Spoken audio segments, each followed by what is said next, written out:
اور اپنا آپ دکھانے کے لیے کبھی جیل اصلاحات کانفرنس کرواتے ہیں، کبھی جناب ملاقاتیں کرتے ہیں کہ عمران خان صاحب سے کہیں کہ وہ اسٹیبلشمنٹ کے ساتھ اپنے معاملات بنا لیں، ڈیل بنا لیں۔ یعنی اتنی کمزور عدلیہ پاکستان کی تاریخ میں کبھی نہیں رہی، اور ایسے حالات کے اندر بھی عدلیہ نے ہمیشہ ماضی میں بھی باندی کا کردار ادا کیا، اسٹیبلشمنٹ کے ساتھ مل کر حکومتیں گرائیں بھی، حکومتیں بنائیں بھی، لیکن اس کے باوجود کسی حد تک اسٹیبلشمنٹ کچھ معاملات پر کبھی سٹینڈ بھی لے لیا کرتی تھی، عوام کو کوئی انصاف ہوتا یا ریلیف ملتا نظر بھی آتا تھا۔ لیکن اس وقت یہ صورتحال ہے کہ ججز خود یہ کہہ رہے ہیں، کل یہ خان افریدی صاحب نے کہا کہ ہمارے فیصلوں سے کوئی تبدیلی نہیں آئے گی جب تک آپ انتظامیہ اس کے اوپر عمل درآمد نہیں کریں گے۔ یعنی یہ صورتحال ہوگی منت ترلا کی۔ موجودہ چیف جسٹس یہی افریدی صاحب اپنے آپ کو اس سٹیج پر لے آئے ہیں کہ وہ ملک کے چاروں صوبوں کے وزرائے اعلیٰ کے ساتھ بیٹھ کر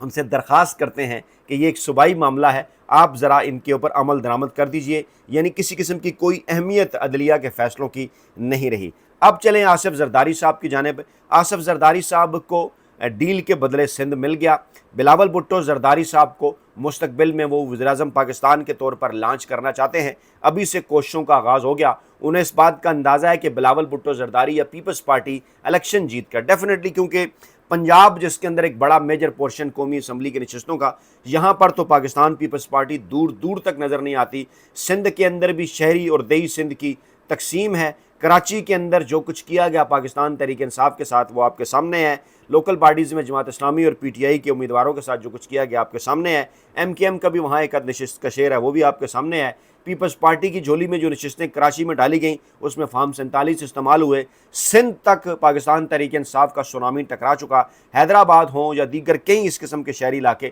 وہاں پاکستان تحریک انصاف کا ووٹنگ پیٹرن نکال کر دیکھ لیں۔ آصف زرداری اور پیپلز پارٹی کو سخت مشکلات کا سامنا ہے۔ یعنی انہیں اس بات کا اندازہ ہے کہ اب نہیں تو کبھی نہیں۔ بلاول بھٹو زرداری کو جیسے انہوں نے پی ڈی ایم 1 حکومت میں وزیر خارجہ بنایا، ابھی بھی یہ کوشش ہے کہ اسی فارم 47 کے نظام کے اندر کسی طرح انہیں وزیراعظم کی کرسی پر بٹھا دیں، تاکہ یہ ہوگی چلیں جی میرا پتر وزیراعظم بن گیا۔ اس لیے وہ تمام تر معاملات کے اوپر کسی بھی حد تک جانے کو تیار ہیں۔ بلاول بھٹو زرداری صاحب کو انہوں نے وزیراعظم بنوانا ہے، بدلے میں اسٹیبلشمنٹ جو مرضی بنوا لے، اور اگر عمران خان صاحب اس قسم کی کوئی ڈیل ان کے ساتھ کرتے ہیں تو وہ عمران خان صاحب کے ساتھ چلنے کو بھی تیار ہے۔ اور مسلسل اس قسم کے میسج بھجوائے جا رہے ہیں پیپلز پارٹی کی جانب سے۔ یعنی پیپلز پارٹی پاکستان کی جو پرانی سیاسی جماعت ہے وہ بھی اس وقت مکمل طور پر پاکستانی عوام کی نظر میں ارریلیونٹ ہو چکی ہے۔ آگے چلیے، میاں نواز شریف صاحب پاکستان کے سینئر سیاستدان ہیں اور 3 مرتبہ وزیراعظم رہے۔ اسٹیبلشمنٹ فوج کی مدد سے اقتدار میں آئے، لیکن ان کے ساتھ ہوا کیا؟ 8 فروری 2024 کو اس حلقے کے اندر جو ان کا آبائی حلقہ ہے، جو ان کی جم پل ہے،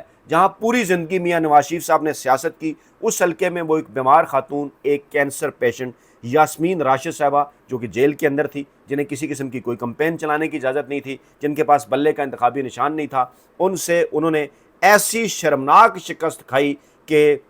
اگر وہ کسے کہتے ہیں نا کہ اگر بندے کے اندر کوئی شرم اور حیا ہو تو اس کے بعد وہ اپنے گھر ہی سے باہر نہ نکلے۔ لیکن یہ کیونکہ میاں صاحب کا معاملہ ہے، ہم کچھ دن پہلے ویڈیوز میں آپ کے سامنے رکھ چکے کہ کیسے مختلف پولنگ اسٹیشن کے ووٹوں میں ایک کا حصہ پہلے اضافہ کر کے جہاں میاں صاحب کے 238 ووٹ اس کو 1238 بنا دیا، جہاں میاں صاحب کا جناب 315 ووٹ اسے جناب آپ نے 1315 بنا دیا۔ اس قسم کی کاروائیاں کر کے جعلی فارم 47 بنا کر یاسمین راشد، ایک بیمار خاتون، ایک کینسر پیشنٹ کے مقابلے میں اس طرح سے نواز شریف صاحب کو الاسٹک کی ایک شلوار پہنا دی گئی فارم 47، اور جو مرضی اب ان سے کروایا جائے وہ کرنے کے لیے تیار ہیں۔ یعنی یہ وہ شخص ہے جو 3 مرتبہ پاکستان کا وزیراعظم بنا، لیکن عمران خان کی ایک ادنا کارکن نے، عمران خان صاحب کی ایک غیر سیاسی خاتون نے، جس کا کوئی سیاست کے ساتھ لینا دینا نہیں تھا، یہ ہے وہ تبدیلی جس کا ذکر بار بار عمران خان کرتے تھے اور لوگ ہنسا کرتے تھے، کہکے لگایا کرتے تھے۔ وہ کر دکھایا کہ وہ شخص جو 3 مرتبہ پاکستان کا وزیراعظم بنا، جو پاکستان کا سینئر ترین سیاستدان موجودہ لاٹ میں کہلاتا ہے،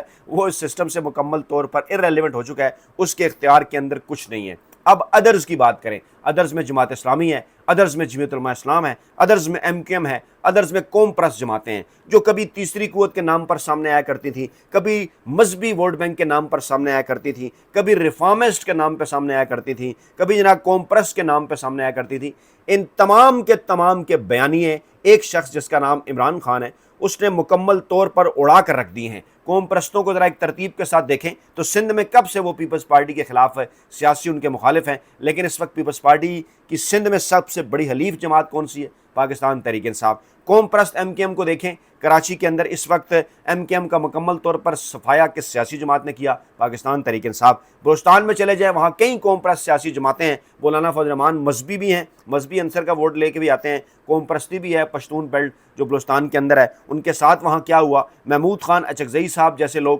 مینگل صاحب جیسے لوگ، دیگر کئی سیاسی جماعتیں، ان کے ساتھ عمران خان صاحب کے آزاد نوجوان امیدوار جن کے پاس بلے کا نشان تھا، بلے کا نشان بھی نہیں تھا، انہوں نے 8 فروری 2024 کے الیکشن میں ان کے ساتھ کیا کیا؟ ذرا نتائج دیکھیے کہ انہوں نے جناب وہ تمام کے تمام روایتی سیاسی جو طریقے تھے ان جگہوں کے اوپر وہ مکمل طور پر الٹا کر رکھ دیے، اور وہاں کی جو یوتھ ہے وہ مکمل طور پر عمران خان صاحب کے ساتھ کھڑی ہوئی ہے۔ یعنی سندھ کا میں نے آپ کو بتایا قوم پرست فارغ، عمران خان صاحب سب سے بڑی حلیف جماعت پیپلز پارٹی کے مقابلے میں، اور شفاف الیکشن ہو تو پیپلز پارٹی کو وہاں بھی شکست دے سکتے ہیں۔ اور پہلی مرتبہ یہ ہوا پاکستان کی 75 برسوں کی تاریخ میں کہ قوم پرست بلوچ رہنماؤں کے مقابلے میں پاکستان تحریک انصاف اور عمران خان صاحب کی اکثریت 8 فروری 2024 کے الیکشن میں ان کی مقبولیت سب سے زیادہ تھی۔ الیکشن سے پہلے کیے جانے والے چاہے سرویز نکال کر دیکھ لیں، چاہے عمران خان کا سخت مخالف سمجھے جانے والے جنگ گروپ کی خبریں دیکھ لیں، جو یہ بتا رہی تھیں کہ قوم پرست اگر 25% مقبول تھے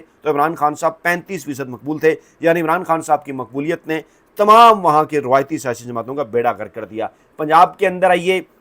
مین بیٹل فیلڈ، نواز شریف صاحب اسے اپنا قلعہ کہا کرتے تھے، بھٹو صاحب پنجاب سے سیٹیں لے کر اقتدار میں آئے، لیکن جو عمران خان نے پنجاب میں کر دکھایا وہ اس سے پہلے کبھی بھی نہیں ہوا، بلکہ اینٹی اسٹیبلشمنٹ بیانیے کے ساتھ بھی جو کہا جاتا تھا کہ سندھ بلوچستان یا کے پی کے اندر تو چل جاتا ہے، پنجاب کے اندر نہیں چلتا۔ میاں صاحب کی مثال آپ کے سامنے ہے۔ اس کے باوجود، اس تمام تر حالات کے باوجود عمران خان صاحب جب یہ بیانیاں لے کر نکلے، اور نکلے کیا، وہ تو خود میدان میں بھی نہیں تھے، وہ انہوں نے اس طرح سے ایک ماحول پیدا کر دیا اپنے اقتدار کے دوران بھی، اس سے پہلے بھی، جیل پر جانے کے بعد بھی، کہ پنجاب میں نے ایک چھوٹی سی مثال پہلے آپ کو دی یاسمین راشد کی، کہ نواز شریف جیسا سیاستدان ایک کینسر پیشنٹ سے اس برے طریقے سے ہارا کہ دنیا بھر کے جو انتخابی حلقے ہیں پاکستان کے اندر اور بیرونی دنیا کے، وہ حیران ہو گئے کہ یہ کیا تبدیلی عمران خان صاحب نے جو ہے وہ کر دکھائی، اور نوجوان نسل اور خواتین خاص طور پر کس طرح سے اس وقت ڈٹ کے عمران خان صاحب کے ساتھ کھڑی ہیں۔ پنجاب کی بات ہوگی، کے پی کے اندر چلیں تو ایسا کبھی نہیں ہوا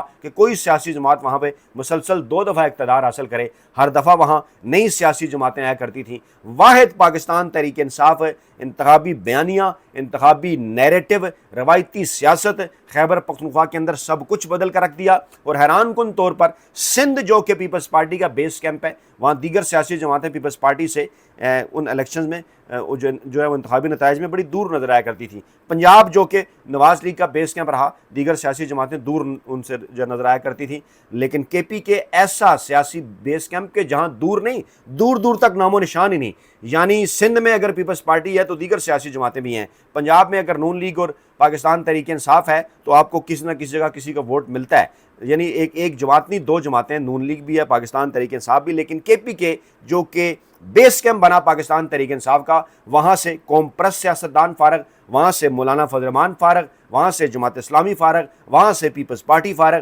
وہاں سے نون لیگ فارغ، اور وہاں کی نوجوان نسل، وہاں کی خواتین، وہاں کے مرد ووٹر صرف ایک شخص کے ساتھ ڈٹ کر کھڑے ہوئے ہیں، اس کا نام ہے عمران خان۔ اب یہ لمبی چوڑی تمہید کا مقصد یہ ہے کہ گلگت بلتستان کے اندر دیکھیں، پاکستان تحریک انصاف پہلے اس الیکشن کے اندر گئی، انہیں کمپین نہیں کرنے دی گئی، اس کے بعد پھر جب عوام نے انہیں ووٹ ڈالے اور پھر انہیں اس کے ساتھ جو کچھ ان کے ساتھ ہوا وہ بھی آپ کے سامنے ہے۔ اس کے بعد ان ساری چیزوں کے باوجود جو 2-3 لوگ جیت گئے، ان کے ساتھ کیا ہوا، کیسے انہیں دیگر سیاسی جماعتوں کے اندر شامل کرا لیا گیا۔ اب آزاد کشمیر کے الیکشن آگے، اسی قسم کا پیٹرن یہیں پہ تھا۔ حالات کیا ہیں؟ جوائنٹ عوامی ایکشن کمیٹی، لاکھوں کی تعداد میں عوام جس کے ساتھ ہیں، ہزاروں کی تعداد میں سڑکوں پہ ہیں کشمیر کے مختلف علاقوں میں، ان کے ساتھ کیا کر رہی ہے روایتی سیاسی مافیا، وہاں کا طاقتور حلقے کیا کر رہے ہیں وہ آپ کے سامنے ہے۔ نہ ان کے ساتھ کوئی بات چیت ہے، نہ ان کے ساتھ کوئی گفتگو ہے، ہڑتال ان کی کامیاب ہے، شہروں کے شہر ان کے بند ہیں، اور کیا کیا جا رہا ہے، عوام کو زیادہ سے زیادہ تکلیف دے کر اس بات کے اوپر مجبور کہ جناب وہ جوائنٹ عوامی ایکشن کمیٹی کو چھوڑ دیں۔